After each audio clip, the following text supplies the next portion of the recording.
95.7, Kick, Saguenay. Jusqu'à 14h, vous écoutez Midi Pile avec Simon Tremblay et Fred Gagné.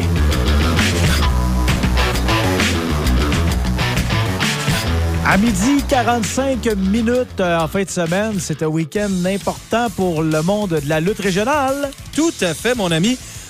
Écoute, si c'est pas le plus gros, ça l'a été pendant des années et ça reste un des plus vieux et un des plus réguliers et un des plus gros galas de lutte au Québec. Puis on est chanceux parce qu'année après année, on l'a dans notre cours. Il y a peut-être eu 1 ou 2 ans de pandémie qui a chopé ça à tout le monde, mais c'est revenu. Puis Saint-Ambroise, une fois par année, devient complètement dingo. Et il y a des fois où moi, j'arrivais à midi, on faisait des tailgates, les gens amenaient le divan, des barbecues, les gens... S'il fait beau demain, là, Saint-Ambroise, là, c'est la Florida avant le temps, je vous le garantis, c'est un méchant temps. C'est le petit WrestleMania, mais version au Québec et au Saguenay-Lac-Saint-Jean, le fameux gala de lutte. Les gens à Saint-Ambroise sont toujours les gens de la municipalité, de l'Arena, puis de Benoît, puis toute cette gang-là. Ils accueillent le monde, puis il y a des gens costumés. En gros, Simon, là, c'est un gros party de lutte où personne ne se prend pour personne d'autre. On a du fun pendant une soirée de temps. Tu sais, moi, la lutte, plus ou moins, mais je suis déjà allé, hein? Tout à fait. Tu m'avais déjà vendu assez bien l'histoire pour aller faire un tour, puis c'est vraiment impressionnant. Puis tu vois qu'il y a du travail qui a été mis là-dedans, il y a du budget qui a été mis là-dedans aussi. La pyro, puis il essaie de faire des affaires uniques. Il y a tout le temps des grosses cascades. Pis... Et moi, c'est la disparité de la foule qui m'impressionne toujours. C'est peu dire. C'est éclectique. T'as des gens qui pensent encore que la lutte n'est pas scénarisée. Vous avez le droit. Il y a des jeunes. Moi, je suis un papa qui va peut-être emmener ma fille demain. Il y a des gens d'un certain âge qui, pour eux, c'est le sortie de l'année. Il y a des gangs de gars, chums. J'ai même vu des motards à un moment donné. J'ai tout vu, OK? J'ai tout vu là-bas. Mais chose certaine, demain, ça se passe à Saint-Ambroise. Puis c'est plate parce que je suis obligé de vous annoncer un décès avant même qu'il arrive. C'est ça qui me fait de la peine. Moi, ça me fait de la peine de dire ça parce que j'ai des amis dans... Tu sais, on a de la belle lutte au Saguenay. On a, pas une, on a 2 fédérations qui marchent bien. Là, c'est la JCW du côté de Saint-Ambroise. Puis j'ai un gars là-dedans qui en fait, puis j'ai l'impression que c'est la dernière fois de ma vie que je vais le voir. L'artiste... Pat est en studio. Salut, Pat, comment ça va? Salut, les gars, ça va bien? Hey, je veux offrir mes condoléances à ta famille tout de suite. Oui, même moi, je les ai offerts. Déjà, t'as pas pris de chance? C'est déjà fait.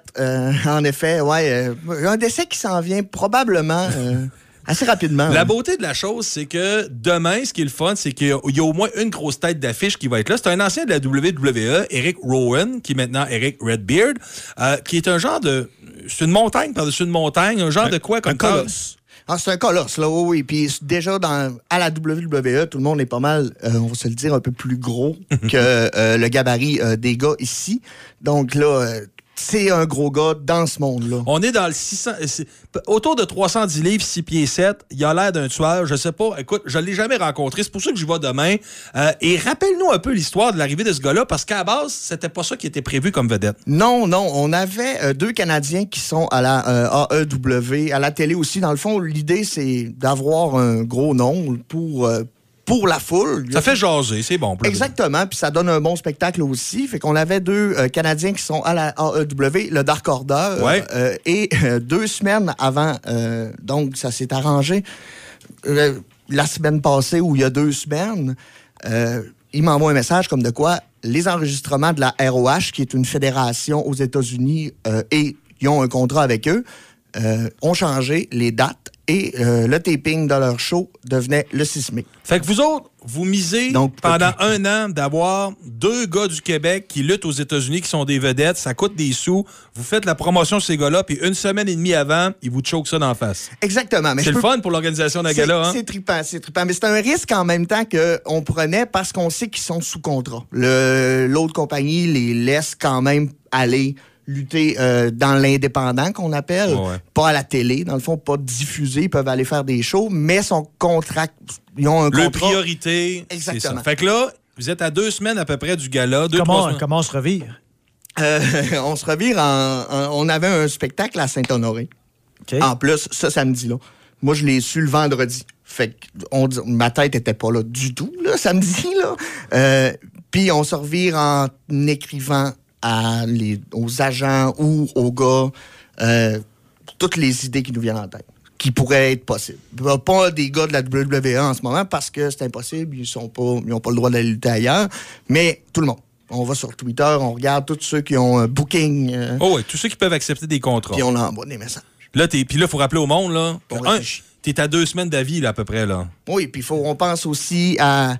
Tu sais, normalement, quand tu remplaces quelqu'un à la dernière minute pour la foule, tu veux leur offrir au moins quelque chose de mieux ou équivalent. Faut qu'on pense à ça, là. Mais quand vous avez lancé vos perches, justement, il y en est revenu plusieurs? Est-ce que vous aviez le choix ou c'était comme... Il y en est revenu plusieurs, mais à 2 semaines d'avis, c'est comme essayer de remplacer Blink par un autre band de cette grosseur-là. À 2 semaines d'avis, la plupart vont dire « Ah, je suis déjà booké. » Ou on a eu quelques options, mais à vrai dire, quand cette idée-là est venue pour Eric Rowan, là, on a tout mis. On a tout misé là-dessus. On s'est dit ça pourrait être un remplaçant qui est... pour le grand public, pour tout le monde. C'est quand même un ancien champion du monde de la WWE, la Wyatt Family, dans l'ère moderne. C'est un gars qui, visuellement... Les gens qui le connaissent pas, allez sur Google, tapez Eric Rowan, Eric Redbeard, son nom de lutteur indépendant. Vous allez pogner un maudit 2 minutes, puis ça va être le fun de le voir dans un arena comme Saint-Ambroise. On parle pour toi, là. Ah, ben oui, parce que toi, tu l'affrontes. C'est un match handicap parce que vous êtes 2 petits contre un gros, puis d'après moi, il n'y aura pas de misère avec vous autres. 2 petits? Ouais, il y en a un plus gros. Il y en a un plus gros, puis moi, avec les années, j'en prends aussi, là. Ton partner, c'est qui déjà? Emilio. Ben oui. L'artiste c'est Emilio, l'équipe. Seulement l'équipe, parce que c'est nous autres, l'équipe. Bon. Oui, on est 2 contre lui, mais tu sais, je veux dire, on appelle ça un match handicap, mais je vois pas tant d'handicap là-dedans. Ben, c'est parce que ça va finir en. Oui, c'est ça. Il y a des grosses chances que oui. Mais comment le matchmaking se fait quand vient le temps d'attirer une vedette comme ça? J'imagine que tout le monde de la fédération chez vous se lève la main en disant hey, « je veux faire la finale, je veux... » Comment ça se décide? Qui va le faire? Ben ça se décide pas vraiment. Ça se décide d'avance un peu. Tu sais, ça devient pendant l'année, on voit qui évolue comment, qui va bien, qui on veut mettre à l'avant, qui on veut mettre...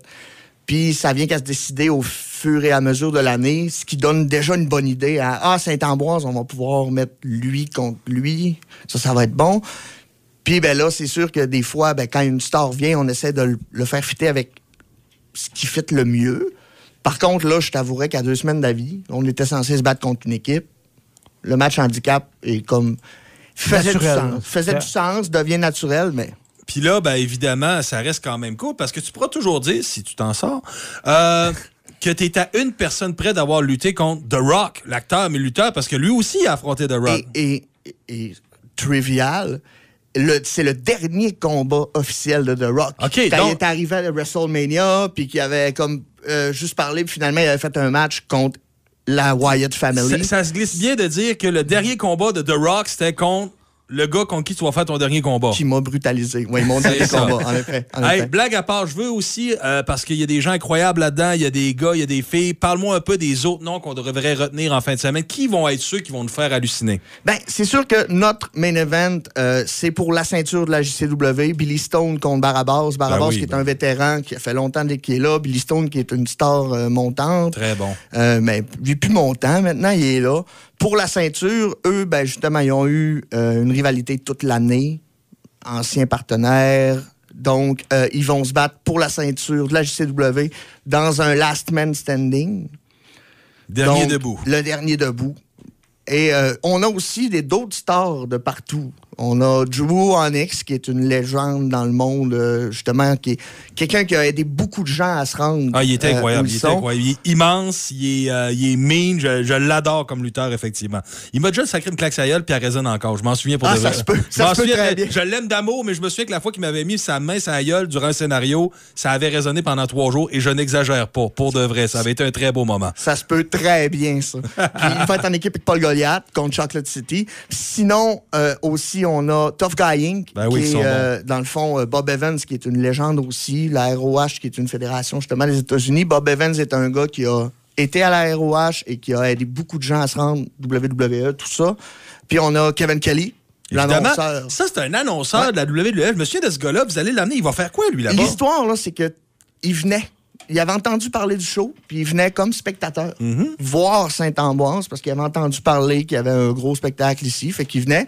Puis quand on a eu vent de ça, on s'est arrangé pour en profiter. Un peu, exactement. On ment pas, il va y avoir facilement au-dessus de 1000 personnes de même plus que ça, parce qu'il y a déjà au moins 1000 billets vendus. Il y a déjà plus que 1000 billets de vendus. Il va en avoir à la porte. Je peux vous dire une chose, que les billets, il n'en reste pas bien. Il me reste 2 paires dans les mains. Là. 2 paires, puis je veux les donner à des auditeurs qui vont y aller. Écoutez-moi bien, là. OK? Il me reste 2 paires. Je veux pas que ces paires de billets-là se gaspillent. Fait que si vous gagnez ces paires de billets-là, vous devez venir les chercher au 345 des Saguenayens avant 16 h. Sinon, moi, je peux envoyer Rick, là. Ouais, sinon, il y a le gros gars qui va venir vous les rentrer à une place que vous voulez pas. La manière de gagner, OK?